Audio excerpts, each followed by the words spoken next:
kecuali di perkampungan Bani Quraisyah. Di tengah jalan ini kan belum sampai di perkampungan Bani Quraisyah. Akhirnya terjadi perbedaan pendapat antara sahabat satu dengan sahabat yang lain. Nah, ketika disampaikan berita itu kepada Nabi, lihat hadis ujungnya, falam, yang warna kuning tuh teksnya, falam yu'annif wahidan minhum. Paling bawah artinya peristiwa itu diceritakan kepada Nabi, tidak disalahkan oleh Nabi satu pun dari mereka. Beda pendapat. Yang satu sholat di perjalanan, satu sholat menunggu tiba di perkampungan Bani Quraisyah. Salahkah mereka berbeda pendapat? Nabi tidak menyalahkan. Jadi kalau ada orang hari ini, dia punya pendapat, orang lain punya pendapat, pendapat dia aja yang benar, itu mendahului Nabi dalam masalah ikhtilaf itu. Masalah ikhtilaf ini masalah yang luas, masalah ijtihad. Makanya harus berlapang dada dengan perbedaan. Kemudian masuklah di bab 2 kemarin ini. Kalau tak salah ini pembahasan kita kemarin. Makna salat, doa, gitu kan. Kemudian ucapan, perbuatan diawali dengan takbir, diakhiri dengan salam. Terus keutamaan salat, hadis-hadisnya kita bahas. Di antaranya amal pertama yang dihisab di akhirat. Nanti salat itu akan menjadi ada nur, cahaya, bukti penyelamat orang di akhirat. Kalau jumlah salat fardu dah tahulah kita tuh. 5 waktu sehari semalam. Kecuali pemahaman yang agama baru itu, yang agama Bahai katanya itu. Itu tiga waktu cuma dalam sehari itu. Seperti Syi'i dia kan. Nah, kemudian jumlah solat fardu sudah tadi, waktu solat sudah dibahas. Kapan waktu terlarang solat? Kayaknya kita bahas juga kemarin tuh. Ya Pak, waktu terlarang solat sudah dibahas belum? Sudah dibahas. Nah, kapan-kapan saja. Kemudian syarat wajib solat. Siapa yang wajib solat? Orang Islam, gitu kan. Kemudian baligh, gitu kan. Berakal. Jadi kalau dia tidak Islam, dia tak wajib. Kalau dia masih kecil, dia tak wajib sebelum baligh. Kemudian dia sehat, akalnya normal. Kalau dia punya gangguan jiwa, berarti dia enggak wajib. Nah, kemudian syarat sah salat, ya, syarat sah salat ini diantaranya suci dari hadas kecil dan besar, kemudian menghadap kiblat dan lain-lainnya. Terus masuk kita ke rukun salat. Nah, kemarin itu udah masuk ke bab niat. Mungkin kita masuk aja ke makna salat nih, udah kemarin. Kita segerakan aja lah ini. Keutamaan salat sudah. Kemudian setelah keutamaan salat ini masuk ke poin syarat-syarat segala macamnya. Jumlah salat fardu. Kita langsung aja masuk ke bab 3 hari ini. Ini waktu-waktu ini dah dibahas. Jadi banyak sebetulnya yang kita sudah bahas tapi tak pakai slide kemarin. Nah, ini syarat wajib salat. Siapa yang wajib salat itu? Islam. Nah, sudah disampaikan tadi. Baligh, kemudian berakal. Tapi kalau kita rincikan lagi, yaitu ada pembahasan lagi itu kalau yang berakal. Kalau menurut mayoritas ulama, orang yang sempat beberapa saat hilang akal sehatnya, ketika sudah kembali ingatannya, tak perlu lagi mengqadha. Umpamanya dia gangguan jiwa, terus dia pas mau masuk zuhur kambuh penyakitnya, terus nanti sampai maghrib sehat lagi dia, maka sholat zuhur dan asar tadi yang dia tinggal itu tak perlu diganti, karena dia memang tak wajib. Karena gangguan jiwa, kan ada orang gangguan jiwanya temporer kan, beberapa saat. Nah, saat dia sadar dia wajib, maka yang wajib dia cuma sholat maghrib itu, zuhur asar itu dia tidak dibebankan karena saat itu dia memang sedang tidak memenuhi syarat wajib. Beda dengan mazhab Hanafi. Kalau mazhab Hanafi, walaupun dia sempat zuhur asar tadi itu gangguan jiwa, maghribnya dia sehat, maka yang zuhur asar tadi wajib diqadha, diganti. Ada perbedaan. Terus ada pembahasan lagi, hilang akal dan kesadaran karena seseorang mabuk.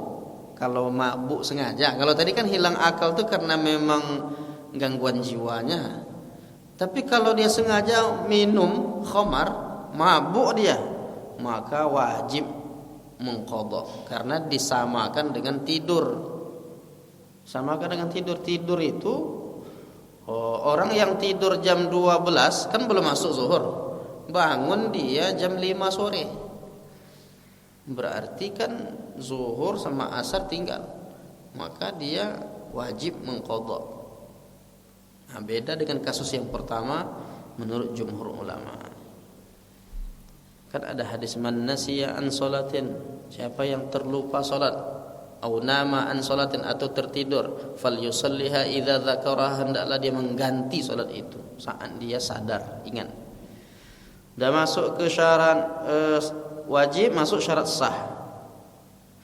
Salat kita itu sah karena apa? Pertama, dilaksanakan di waktunya.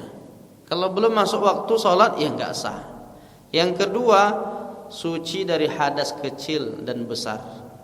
Jadi, pastikan dia tidak dalam keadaan berhadas, baik hadas kecil maupun hadas besar. Pastikan ada wudu di dalam ketika dia sholat. Kemudian yang ketiga, suci badan, pakaian, tempat dari najis.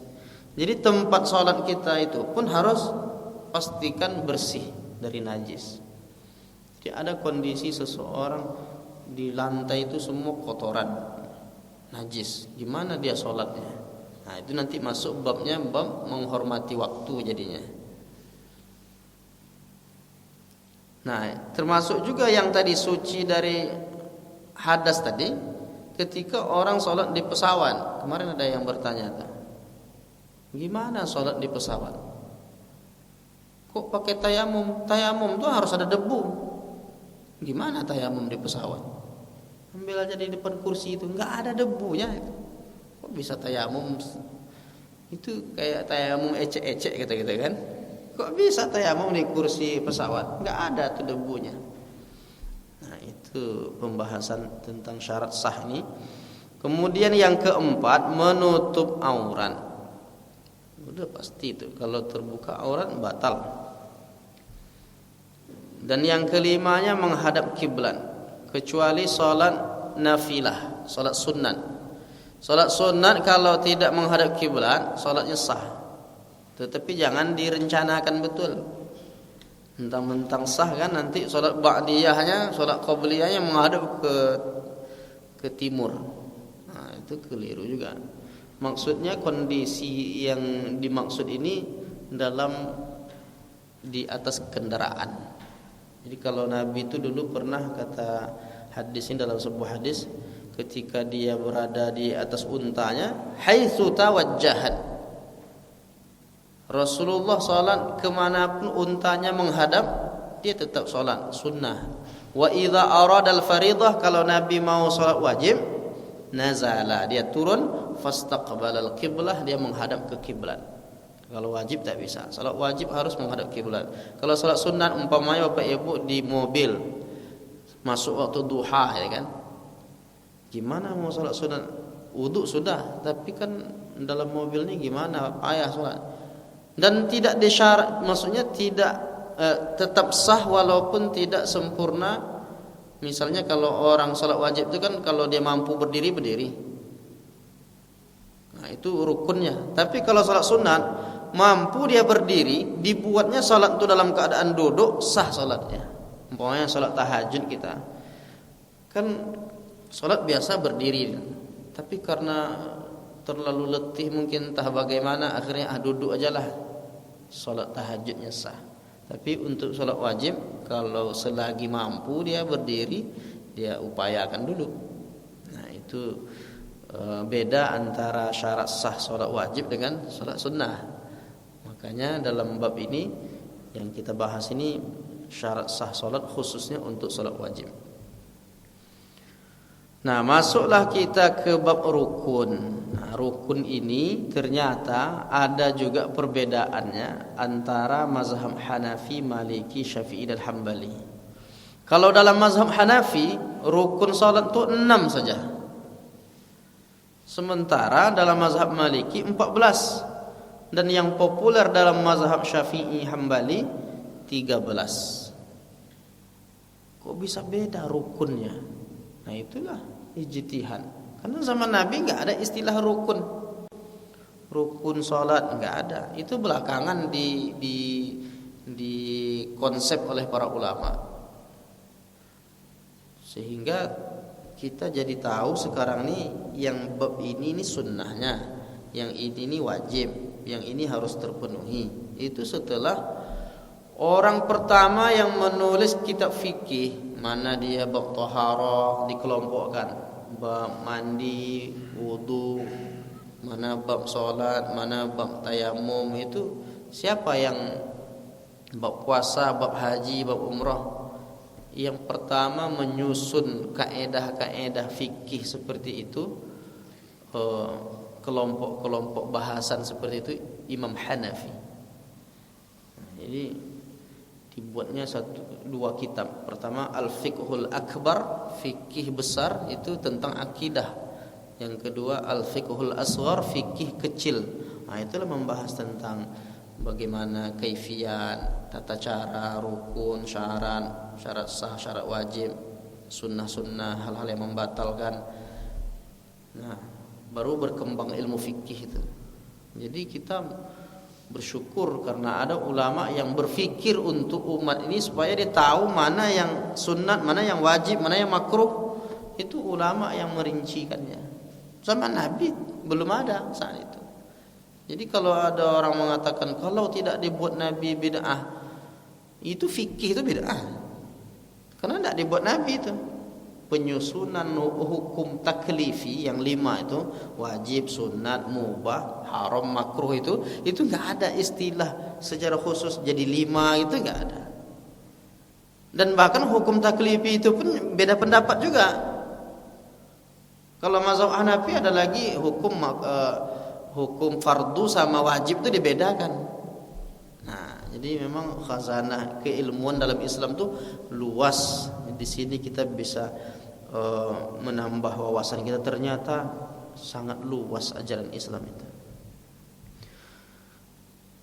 Nah, kemudian hal-hal yang membatalkan sholat. Apa saja hal-hal yang membatalkan sholat? Yang pertama makan dan minum, udah pasti itu kan. Yang kedua berbicara dengan sengaja. Dulu sahabat Nabi sholat itu sambil ngobrol. Zaman dulu sebelum turun ayat wa qumu lillahi qanitin. Kemudian keluarlah apa yang dikatakan Nabi, la yaslu min kalamin nas, tidak boleh dilakukan dari ucapan manusia. Sejak itu tak boleh lagi.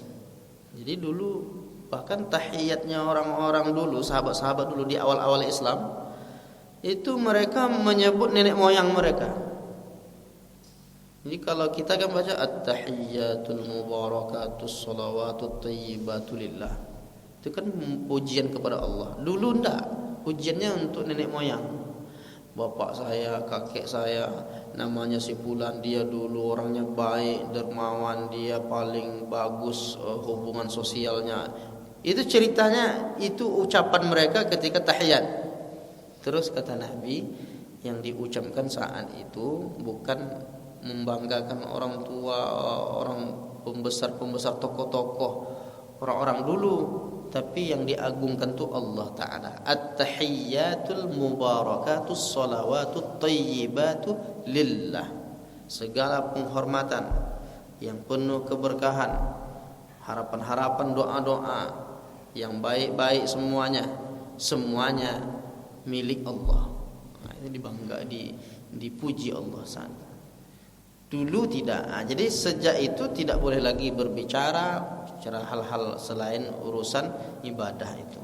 Kemudian apalagi hal-hal yang membatalkan salat, meninggalkan salah satu rukun, meninggalkan Al-Fatihah, meninggalkan ruku', meninggalkan sujud, meninggalkan tahiyat akhir. Kalau meninggalkan tahiyat awal, salatnya sah karena dia tak masuk rukun. Tahiyat awal tu masuk dalam sunnah. Cuma jangan mentang-mentang itu kan. Mentang-mentang sunnah, tak usah pakai tahiyat awal salat zuhur kita nanti itu kan. Itu perlu juga diluruskan. Maksudnya dia masuknya dalam bab apa nih? Jadi kan ada gerakan-gerakan salat tu, ini masuk sunnah, ini masuk yang wajib rukun, tak boleh tinggal. Nah, itu diklasifikasi, dijelaskan. Kemudian banyak melakukan gerakan. Gerakan ini kalau dalam mazhab Syafi'i 3 gerakan yang bukan gerakan salat dilakukan berturut-turut